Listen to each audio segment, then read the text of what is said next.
Hello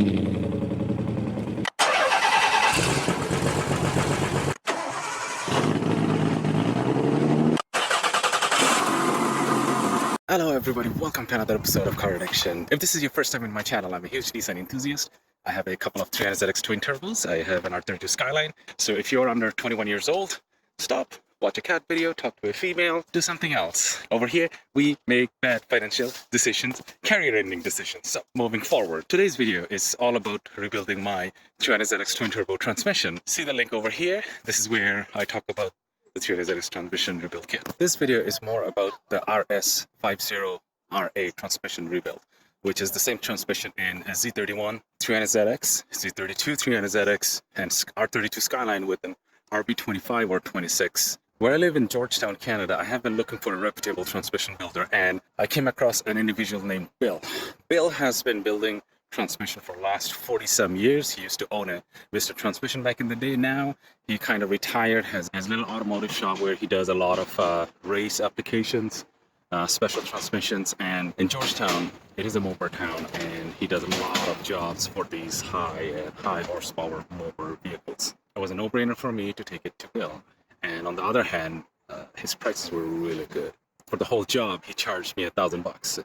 That includes the re-and-re, dropping the tranny, putting a new tranny in, and I actually had another problem, and you will see in that video, because my car is originally an automatic car, and which has been converted to a manual, and so he had to build a special machined washer kit, or bearing kit, you can call it. There was a lot of work involved in that. He charged me $1,000 all in all, which was pretty decent, because in order for me to buy a used working transmission, it was about $1,400, and the used transmission will have the same problem that I have, so there's no guarantee that it won't have the issue.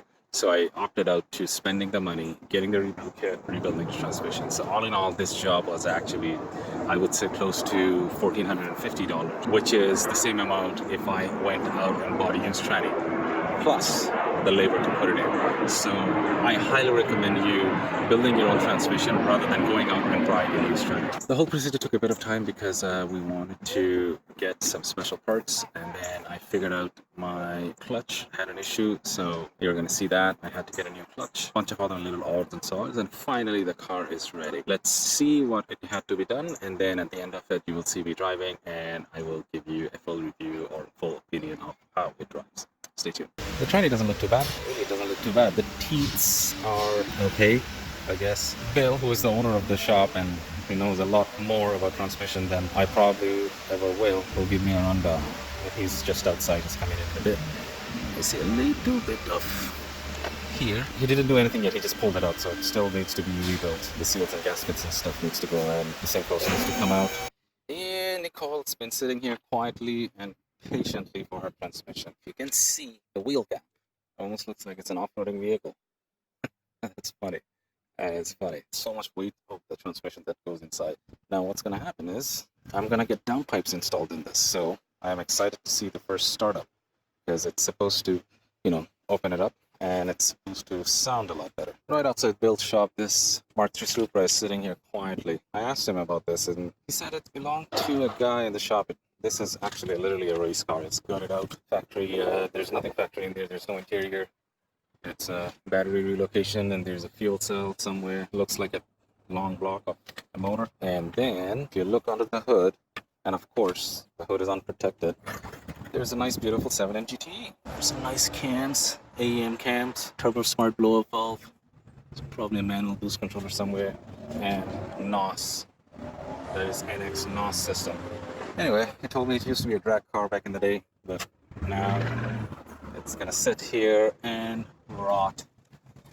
I'm gonna see if I can get these rims out of him. Okay, Bill's back. Well, that synchro could be a little testy. That looks like a little bit collapsed.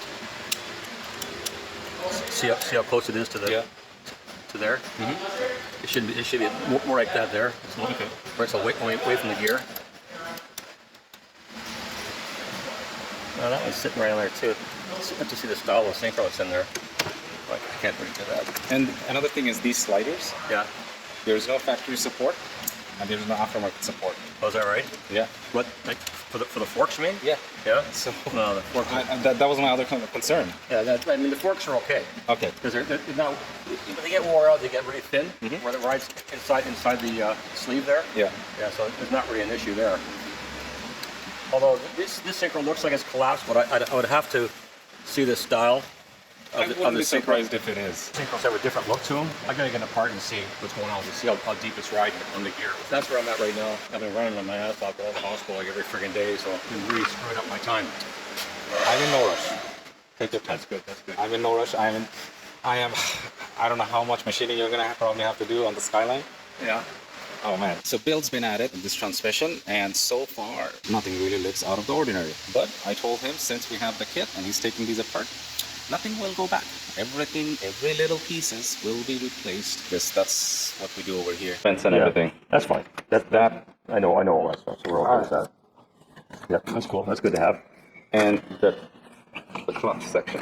I skipped a couple of pages because it was talking about the sleeve and the master. Yeah, this is just talking about all the hydraulics and stuff. Yeah. I need to see the picture of the pilot going into the crank. It's showing, well, that's just a release bearing. You say you have a parts car? Yeah. So I took pictures today. Okay, that's the transmission. Yeah, but Is the engine still in the car? no, it's sitting on a stand. Okay, that inside part? Yep. Looks like that. On the outside, looks like the mounting fixture for this. One that's in that car right now doesn't have that. It has a big ass piece in there. You know what, let me just get my son organized. I want to get that car. You got time, eh? Yeah, I got till, what time is it now? Okay. 10 o'clock. Okay. I just gotta do. All right, let me just see on the planetaries. You can see the planetary, Wow. how mashed up it is. How much horses? It's a work van. I do work for he buys them used because they're Yeah. smashed. Brings them to me. I just repair them and give it back to him. It's probably towing something. Well, they're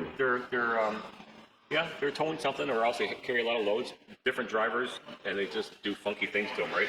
And they're prone to have those problems. I don't know if you guys can see that. That is the mushroom of Jesus. That's not a good thing to see. Anyway, here's my RS tranny, and you guys heard what Bill had to say.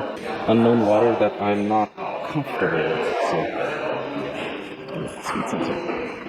All right, so after the kit went in, these are the stuff that came out. To be honest with you, what Bill had to say was none of these stuff look worn out. He said they look just as good, but except the synchros looked like they were pulling off the gear, and he showed me in a clip previously where he took a pick, and I believe he tried pulling on this one, the bigger one, and then it was coming loose off the gear. But if you look at the teeth on the synchros, there's no visible wear and tear or anything like that. They look good to me. And Bill basically said there was no visible damage, and you see, it's fine. It's just 30 years of driving.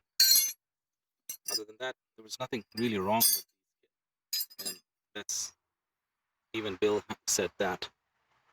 But, focus.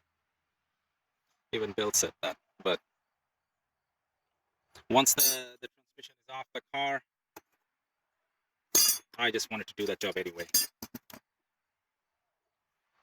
The bearings are still good. Somebody else probably can use them.